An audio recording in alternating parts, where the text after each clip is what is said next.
This is the Joe Gaither Show on BamaCentral.com.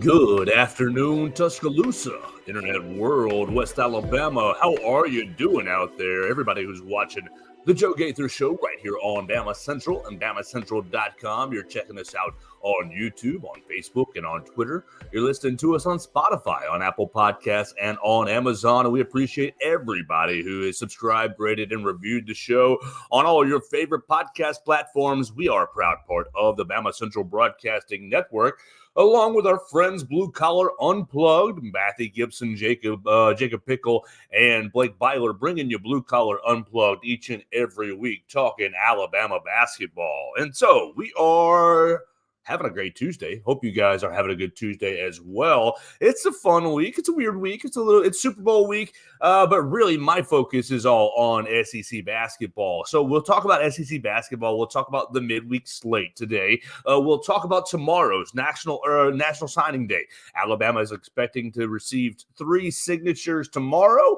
We'll talk about that. It won't be that eventful of a day on National Signing Day. And then we'll talk about Alabama adding 2 new coaches. It seems like Coach Kalen DeBoer has solidified or has basically settled his coaching staff. So we'll talk about that as well. As always, you can follow us at Joe Gaither6 on any of the social media machines, and you can chime in and be a part of the show at Joe Gaither6 on Facebook, on Twitter, and on YouTube. In the comments section, we invite you to send us your comments, questions, queries, and complaints. All right, let's get right into it. Our man Nate Oates just met with all the media folks in the Coleman Coliseum media room. You can read about it right there at BamaCentral.com, as Alabama has a huge game in the midweek slate. Look, I'm looking through the midweek slate, and I'm seeing, Ole Miss is at South Carolina, Kentucky's at Vanderbilt tonight. Alabama's going over to Auburn, LSU's taking on at Tennessee, A&M is at Missouri, Georgia is at Mississippi State. And, I don't want to be biased, but it's very, very clear to me that Alabama and Auburn is the game of the midweek slate. And it's going to be really, really intense. Look, I was down in Neville Arena 2 years ago, and it was absolutely crazy. Yes, I know J.D. Davison didn't really perform to the way that a lot of you Alabama fans would have liked. He taunted and got involved with the crowd in pregame, but then it ended up putting up 0 points in the basketball game. It's going to be crazy down there tomorrow night. At 5:30, 6 o'clock on ESPN. You'll be able to catch it right there on Bama Central as well. Let me make sure I'm right on that. I think it was 6 o'clock tomorrow. Not football. How about basketball, boys and girls? I think it's at 6 o'clock. I know today's at 5:30 with Ole Miss, South Carolina. Yeah, 6 o'clock on ESPN2. Yeah, thank you very much. You'll be able to follow our friends Blake Byler and Matthew Gibson are going down to Neville Arena for us at Bama Central and BamaCentral.com. All right, so what do you want to talk about? Let's talk about the game itself. Look, the last 3 years, Alabama and Auburn have both won the league. The last 3 years, Alabama 2, Auburn in between. And you've gone season sweep in the Iron Bowl of basketball each of the last 3 years. So what does that mean? Alabama is expecting a good result tomorrow. Alabama should win. You won the first game. You should win the second game. It won't be that simple. It won't be that simple as 10,000 crazy people are packed into Neville Arena and going crazy. And Jedi Broom had a really good game here in Tuscaloosa. I expect him to have a really good game as well down there in the jungle. And I expect Auburn's Trey Johnson and the rest of their guards to shoot a bit better than they shot here in Tuscaloosa. I think Jedi made both of their only threes. I think they made 2 threes in the game. It might have been 3 in the game. But Janai made the first 3 with the lights off, and then they went the rest of the first half, and then got deep into the second half without making a 3-point shot as well. So shooting at home for Auburn is going to be much better. And so Alabama's going to have to really take the intensity that they found last Wednesday over in Stegman Coliseum against Athens or against Georgia. You got to take that second half intensity. You got to take the intensity that you really played the entirety of the game with against Mississippi State this past Saturday. Take both those, that energy, and you got to be ready for it right off the jump, because they're going to try to run you out of the arena. They're going to try to intimidate you off the floor. And that place, more power to them. It's a heck of a great place to play. I think they're the only team in the SEC that's undefeated at home this season, not just in conference play, but in non-conference play as well. It's a really challenging place to play, and I don't want to undersell.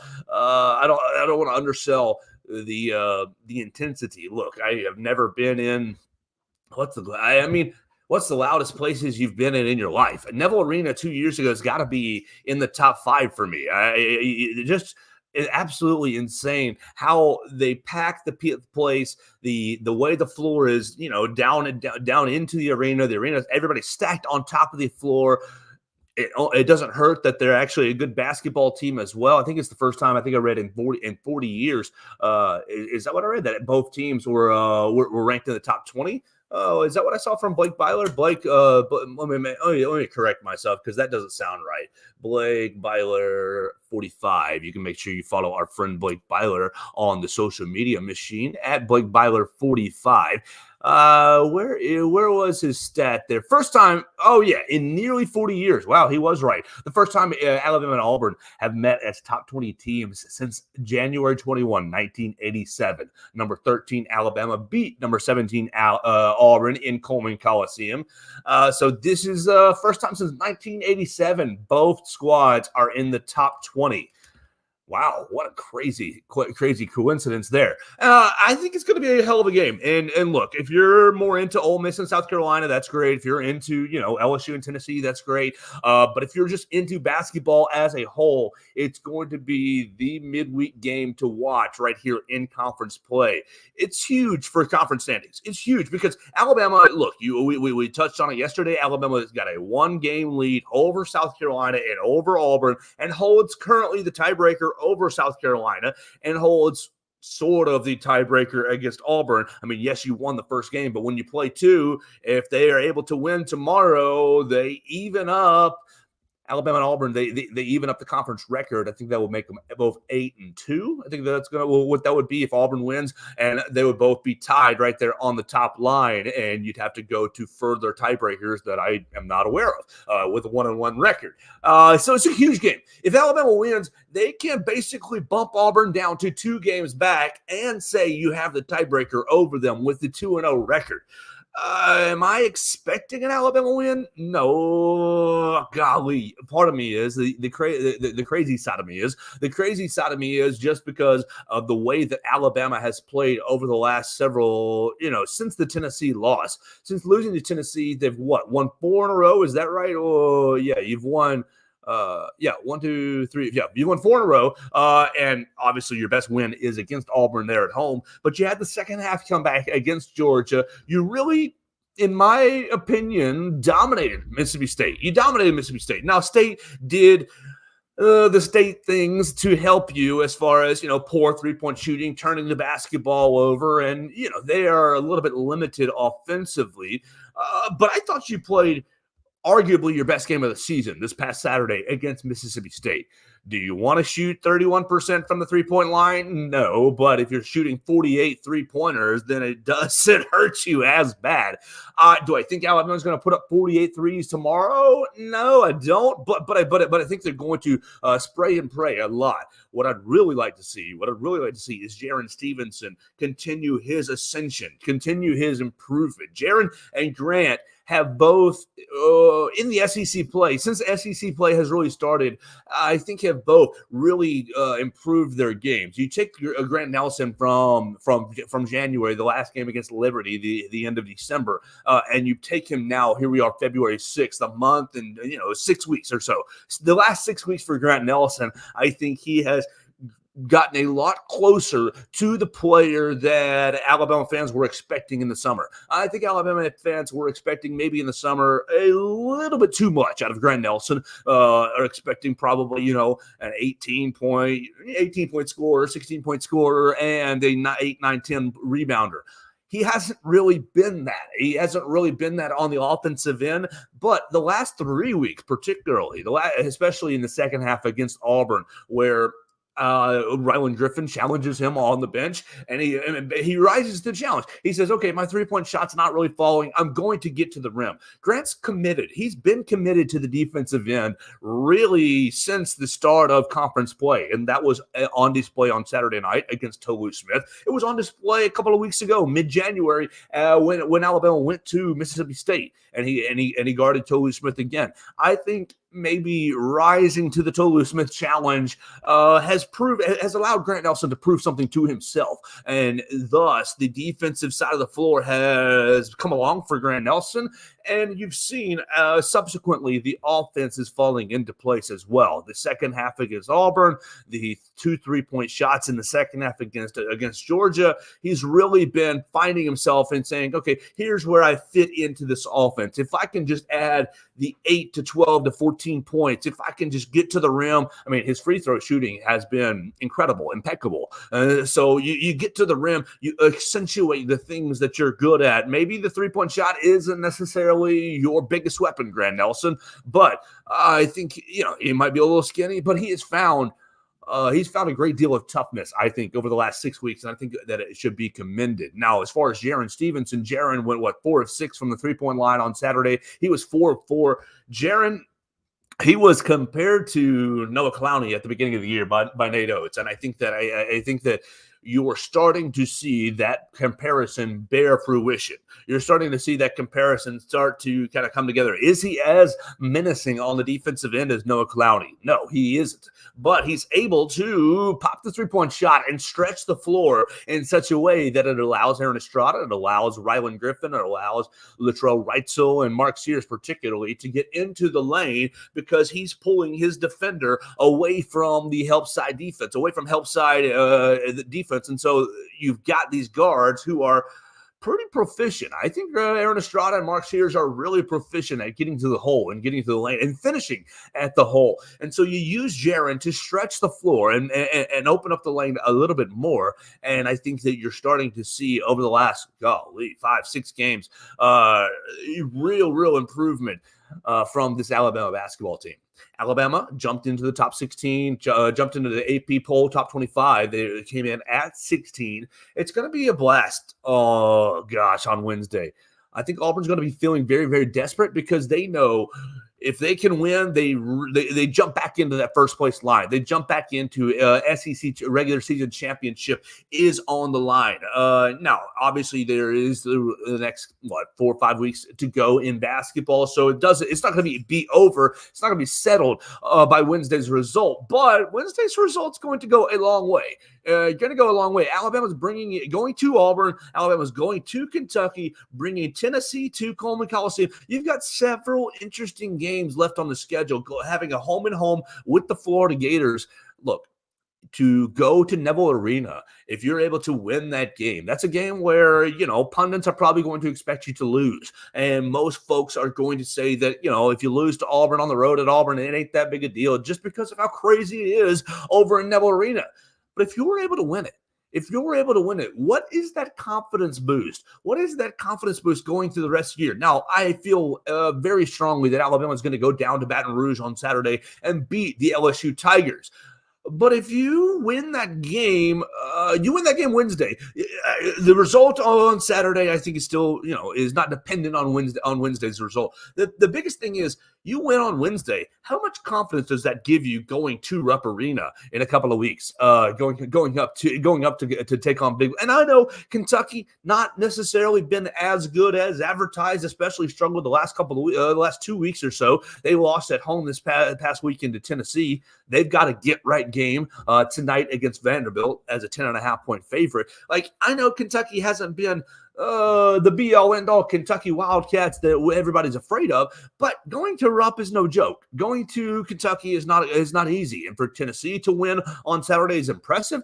Alabama, you win on Wednesday against Auburn. That's going to give you so much more confidence going to Rupp Arena on that Saturday. I think it's a couple of Saturdays away from now. And so it's big. I think Wednesday's result, wow, won't make or break, won't doom the season in a loss, or won't, ensure the season is successful in a win.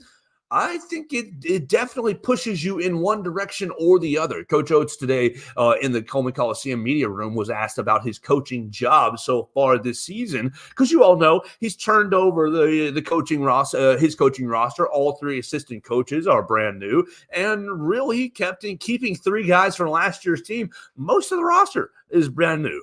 And Coach was saying, "Coach, is this your best coaching job ever? You're in first place. You're in first place of the SEC standings. You're in the top 25. You're on the 3-seed line, according to Joe Lunardi. So, you're firmly in the tournament, and you're probably going to get a favorable seed. Is this your best coaching job ever?" Coach Nate Oates basically saying in response that, one, I'm not qualified to respond to that. Somebody else needs to judge that. But secondly, he says, we're halfway in the season. Things can change in a hurry. Things can go the other way very, very quickly. You lose on Wednesday, and let's say you have a bad result on Saturday where you shouldn't have a bad result at LSU. But if you go 0-2 this week in the SEC with 2 road games, your first place standing can be evaporated just like that. Gone. And while I think Alabama is going to be in the tournament pretty firmly, I think Alabama is going to be in the tournament regardless of results down the stretch. Look, you can take that 3 seed into a 9, 10, 11 seed really, really quickly with a handful of bad results, with an early exit in the SEC tournament. So while Alabama is feeling good about itself, I think Wednesday's game against the Auburn Tigers is huge for Alabama to get to the goals that they want to get to. And so you're going to want to pay attention to it on BamaCentral and BamaCentral.com. You can check out our friends. Blake Byler, 45, is going to be down there in Neville Arena, giving you in-person live updates, and Matthew Gibson will as well. So we'll be all over it tomorrow on BamaCentral.com. Let's look at the rest of the SEC games this week for the midweek slate. We'll get to the Saturday slate later in the week, probably Thursday, Friday. But for the midweek slate tonight, Ole Miss is going to South Carolina. Tonight it is Tuesday too. If you're listening to us, we appreciate everybody who's watching and listening to us. If you're not listening to us on a Tuesday and this is after, you can laugh at how poorly these predictions go. But on Tuesday night, 5:30, Ole Miss is taking on South Carolina. And you've all seen South Carolina is the surprise team of the SEC so far this year. South Carolina at 7-2. Yeah, Alabama beat them by 30-something points. But outside of the Alabama loss and losing to Georgia, at home to Georgia, that was a weird week for South Carolina. They've beaten they've beaten Kentucky, they've beaten Tennessee, and they're coming off a nice little win on the road against Georgia as well. What is South Carolina? Is South Carolina for real? Is South Carolina a challenger for this league title? You take it on Ole Miss tonight, you're probably going to win. You got Vanderbilt next up, you're probably going to win. What are their really challenging games? They're at Auburn, which we've already kind of outlined how challenging that is. They're at Auburn. They bring Tennessee over to Columbia. And other than that, I mean, you've got road trips to Ole Miss, you've got road trips to Mississippi State, and you've got road trips to A&M. And that A&M road trip isn't going to be easy, but A&M has been underwhelming so far this year. Mississippi State, you watched them in the 2 games that they played Alabama. A good team, but not necessarily a threat, not necessarily a dangerous threat offensively.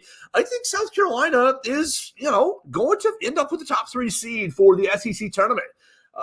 Based on the results in the games that they have left. South Carolina is going to beat Ole Miss tonight. They're going to beat Ole Miss tonight. I think Lamont Parrish has really found the right formula for his guys. And while, you saw him here come to Tuscaloosa and lose by 30, Lamont, he was in the post-game press conference and he was not freaking out. He was not really losing his mind. I think that for a team that was picked to finish last in the SEC. While Nate Oates, come on, that's my biased vote for Coach of the Year. Lamont Paris has to get it. If they're able to stay in the top four, if they're able to stay in the top four of the standings, which their schedule is fairly favorable for them, then Coach he's got to be in the running for Lamont. Yeah. Oh my gosh, I cannot type and talk at the same time. Paris. Paris. He's got to be in the running for SEC Coach of the Year. He has to be because they were basically picking him to be last in the conference, and outside of a bad loss against Alabama and your bad loss at home to Georgia, they've been handling teams. How jealous are you that South Carolina went to Tennessee and beat Tennessee, that South Carolina handled Kentucky? Look, that South Carolina team is getting a little bit dangerous, and I think that the Alabama win, the 30-point victory, second game of conference schedule, third game of the conference schedule, is going to. But people are going to look back on that game and think, wow, that's a lot bigger result than we originally expected. Carrying on the rest of the night, Alabama, you got, as we mentioned, let me flip back to SEC. As we mentioned, Kentucky is taking on Vanderbilt at 7:30. So you got the doubleheader on SEC Network. Number 17, Kentucky, is taking on Vanderbilt. And obviously, Kentucky has struggled over the last week or two, losing to Tennessee, losing to Florida, and then losing to South Carolina. They've lost 3 of their last 4. So not good in Big Blue Nation. But if you need to get right, if you need to get a win, what do you need to do? You need to play the Vanderbilt Commodores. So it's very interesting for, what's interesting to me for Kentucky is this weekend they're taking on Gonzaga, who has also kind of not had a great season. So they're stepping outside of conference play this Saturday to take on Gonzaga. And maybe, you get a positive result against Vandy and a positive result against Gonzaga. Maybe that's all it takes for Kentucky to get back on track. I am predicting South Carolina and Kentucky to both win tonight.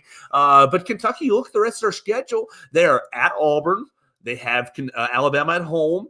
And then other than that, they're going at Tennessee. So, look, is that 3 losses right there? If that is 3 losses, that will put Kentucky's losses to 7 conference losses. What do you play, 18 conference games? So 11-7 for Kentucky. That would knock them out of championship contention. And I think that, Big Blue Nation, are they going to be upset with that? Sure, they are. But Kentucky's still a dangerous team. You're going to want to watch out for them when you get to Nashville. The Big Blue Invitational, the SEC tournament. So this hard week this past week for Kentucky has kind of doomed them as far as winning the SEC regular season.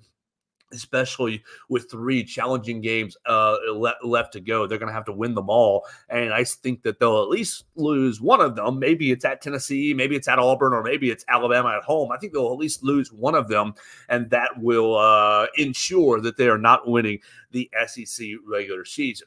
We'll keep it going. We've already talked a little bit about Alabama and Auburn. That kicks off your slate tomorrow on Wednesday, right there on ESPN2. On SEC Network at 6 o'clock, LSU is taking on Tennessee. Look, Tennessee's going to take care of business. They've found themselves a little bit. LSU, I don't think, is a really good basketball team, and Tennessee is. Tennessee coming off a big home win or a big road win at Kentucky.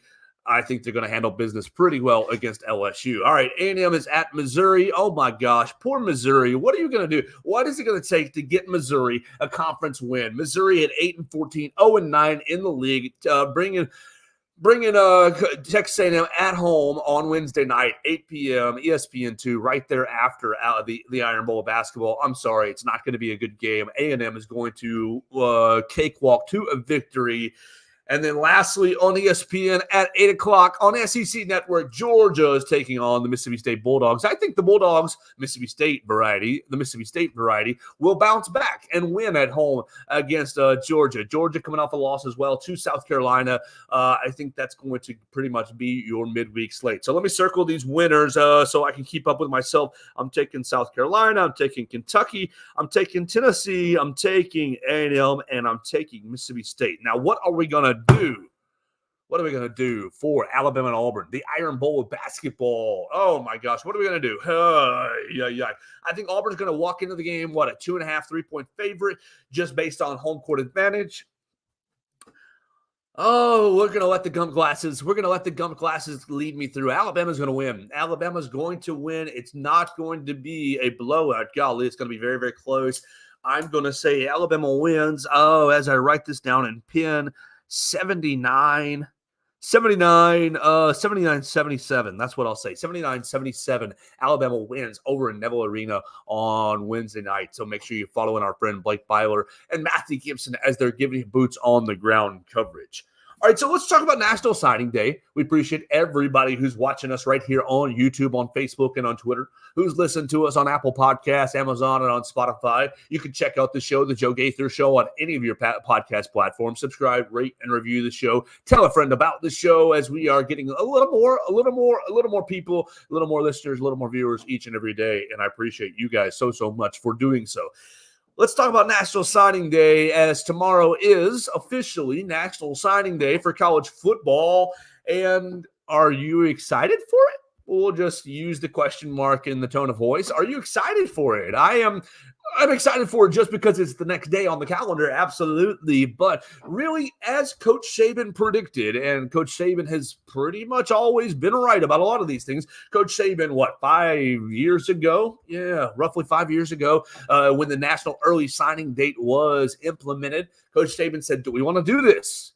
Do we want to do this? National Early Signing Date in December, third week of December or so. And Coach Saban says this is going to become the signing date.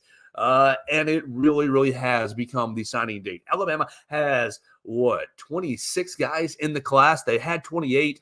You lost Jameer Grimsley. You lost Julian Satan to the transfer portal. But out of the 26 guys in the class, 23 of them have already signed on the dotted line, signed the letters of intent. 20 of them have already enrolled on campus. You've seen your Joe Ionatas, you've seen your William Sanders, you've seen your Casey Pose already enrolled on campus. Your Jalen Mbakwe's, your Peyton Woodyards have already enrolled on 20. There's 20 early enrollees. So basically, the calendar has entirely shifted.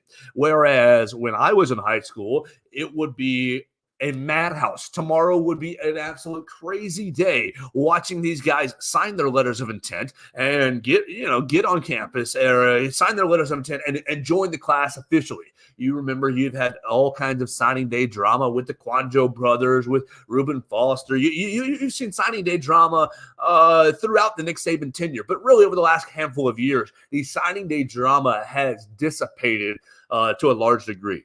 So tomorrow, Alabama is expecting to see 3 guys sign the paperwork. 3 guys, and 2 of them that you're already very, very familiar with, and 1 that you're starting to get familiar with. But basically, the drama is dead in National Signing Day, and that's A-okay. All the drama went back to, December 20th of this past year, where we saw all these prospects sign. Tomorrow's drama is really, will the fax machine work? Will the fax machine work, and can we get a pen that writes, a pen with ink in it for QB Reese, for Ryan Williams, and for Noah Carter? Those are the 3 guys who Alabama is going to be expecting to receive faxes from, and shoot, they may even do it on the modern digital signature these days. It might be right through an email, and if that's the case, that's an even further example of the development of National Signing Day. It might be done through digital signature, but basically these 3 guys are signing tomorrow. Ryan Williams is the big notable one, the 2-time Mr. Football, and Ryan Williams was. He decommitted. We all remember that when Nick Saban retired, because he and Coach Saban had a great relationship. And like a lot of members in this 2024 class, he wanted to come to Alabama to play for Nick Saban. Who wouldn't? Of course, it's the greatest coach of all time. And you can say that with or without the Alabama bias at play. Look, 7-time national champion. He's putting all kinds of guys into the NFL. The argument sells itself. You go to Alabama, you play for Nick Saban, you become a first-round draft pick, you win a lot of games, and you have a lot of fun doing it. Coach Saban retires. Ryan Williams decommits. Coach Kalen DeBoer basically makes him a priority, smartly. Either his evaluation when he watched tape made him see how special Ryan Williams is, or he's listening to good advisors as well. Either way, good on you, Kalen DeBoer. He gets Ryan Williams back into the class. He recommits, last Wednesday? 2 Wednesdays ago, 2 weeks ago. He recommits right there before the Alabama-Auburn basketball game and shuts down his recruitment right then and there. I'm not going to Auburn for an official visit. I'm not going to Texas for an official visit. I'm shutting it down. We all still were expecting Ryan Williams to sign on Friday, his birthday, but no, he says, no, I'm getting on board. I'm getting in the class. I'm doing everything like all the other guys, and I'm going to sign on Wednesday with the rest of my classmates to put all the drama to bed. And so for you, the Alabama fan, I think that you've got to be very, very excited about Kalen DeBoer and about Ryan Williams and about these 3 guys who have come into the class, QB Reese and Noah Carter. Look, Ryan Williams, if you have not seen him on tape, do yourself a favor and go to YouTube and look at him. He is incredible, absolutely insane. For Kalen DeBoer to get him back into the class, we've talked about it ad nauseum on this program. It's a huge, huge win. You cannot let him go to Auburn. You cannot let him go to a state to a rival. Like he's going to be a hell of a player wherever he goes, but he's going to be the type of player that influences other players to go to that school. And I think that Ryan, getting Ryan back in the fold is a huge, huge thing. For Kalen DeBoer, not only does he get Ryan Williams, but he gets Noah Carter, an edge rusher who was signed with Washington. He signed with Washington on the December signing date, but was released from his NIL, National Letter of Intent, NLI, excuse me, too many acronyms there, but released from his NLI. And a couple of days later, he commits to Alabama. So you're expecting to get Noah Carter into the class, a kind of a nice little edge rusher. He's rated as the 8th, 9th edge rusher in the class. And you can never, ever, ever have too many edge rushers. I'm sorry, that's a position where, like cornerback, like offensive tackle, and like quarterback, there are never enough edge rushers to go around. You want to keep bringing them in, as many as you can find. And then lastly, QB Reese. QB Reese has been an interesting prospect right here in this class. He committed to Alabama in September. He did not sign, and there was speculation on, is he being iced out of this class? Is he being iced out of this class in favor of other prospects, and that's why he didn't sign? But no, the case, QB Reese has been committed still since September, and he is announced he came this past weekend for an official visit to visit Coach DeBoer and visit the new coaching staff. He's announced that he is going to sign with the Crimson Tide on Wednesday, and I expect him to be a good little player. I mean, is he going to be a superstar? I'm never going to sit here and say a kid won't be, just because you don't want to put a cap or a ceiling on a kid, but I don't quite see it myself. What I do see is a hard-hitting linebacker who plays with high-level physicality. So QB Reese, Ryan Williams, and Noah Carter will be your 3 signees tomorrow for National Signing Day for Alabama.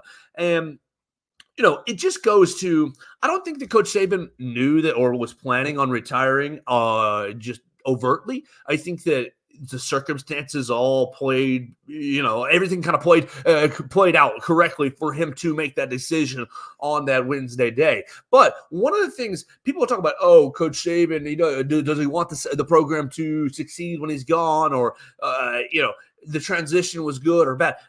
The biggest positive to me about Coach Saban's transition from Kalen DeBoer, from Coach Saban to Kalen DeBoer, is the 2024 recruiting class. And while, of course, you don't want to lose Jameer Grimsley and Julian Sayin, that stinks just from an objective standpoint. But you wish those 2 guys well, absolutely. Julian Sayin's going to a program that he was familiar with, and to a coach, Bill O'Brien, who helped recruit him. Jameer Grimsley going to a program that he's committed, that he was familiar with in recruiting.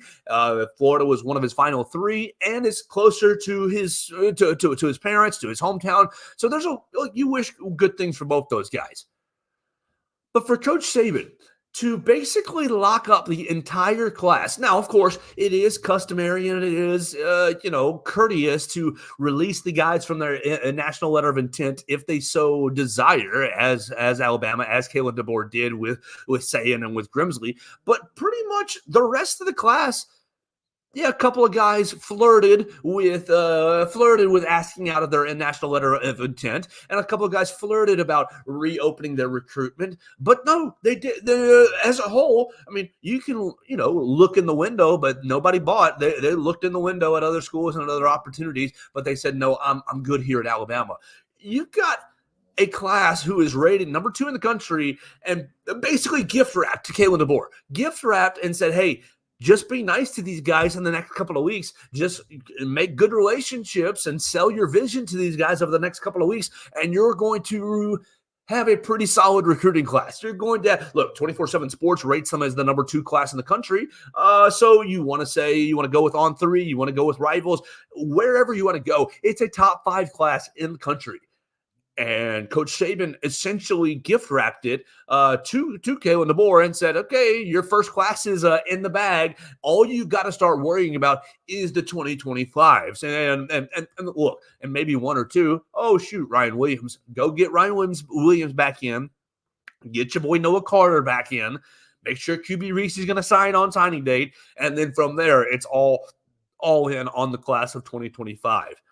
So I think it's a great thing. I think that's one of the most underrated things that Coach Saban did for the transition is turning over the recruiting class. Is basically locking down a really solid recruiting class. And of course, like we said, you're going to have guys who end up leaving based on coaching changes. To only have 2 guys leave, Coach Saban, that tells me Coach Saban really sold the vision of Alabama, really sold the university as a whole. And of course, you cannot undersell or you cannot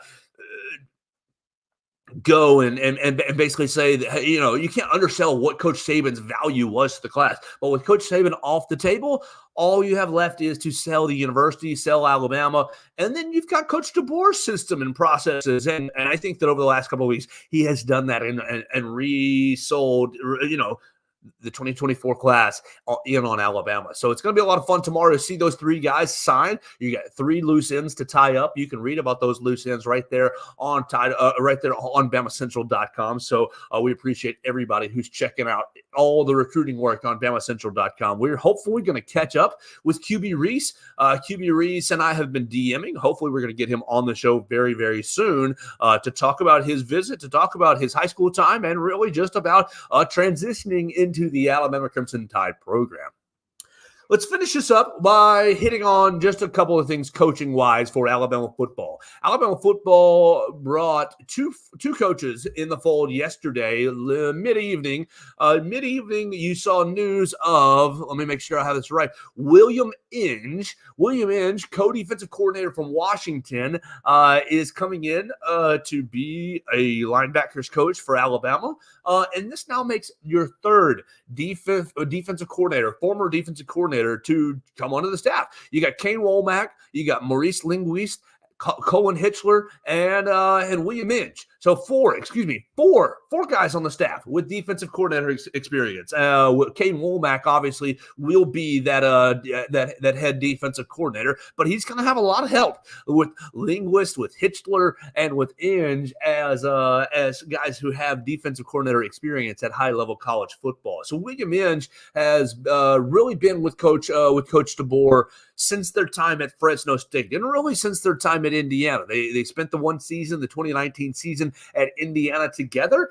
They spent the time at Fresno State and at Washington as well. And lastly, I don't see this on my friend's list, but Jay Nunez has left. Oklahoma and is coming to Alabama. So that really, you're going to throw off the room just a little bit because you now have 11 coaches and you only have 10 on-field spots.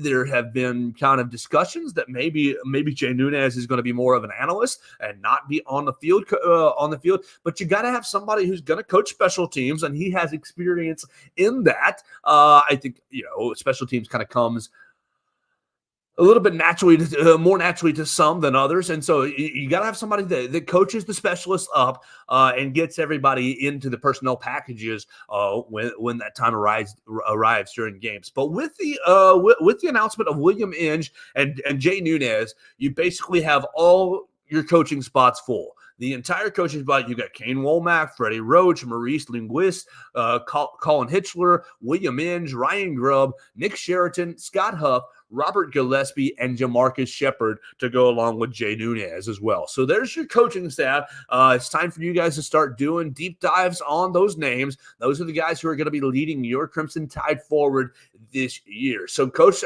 he's got everything kind of settled just in time for National Signing Day. Tomorrow, Alabama will sign the 3 players, QB Reese, Ryan Williams, and Noah Carter, and we'll move on to the 2025 class.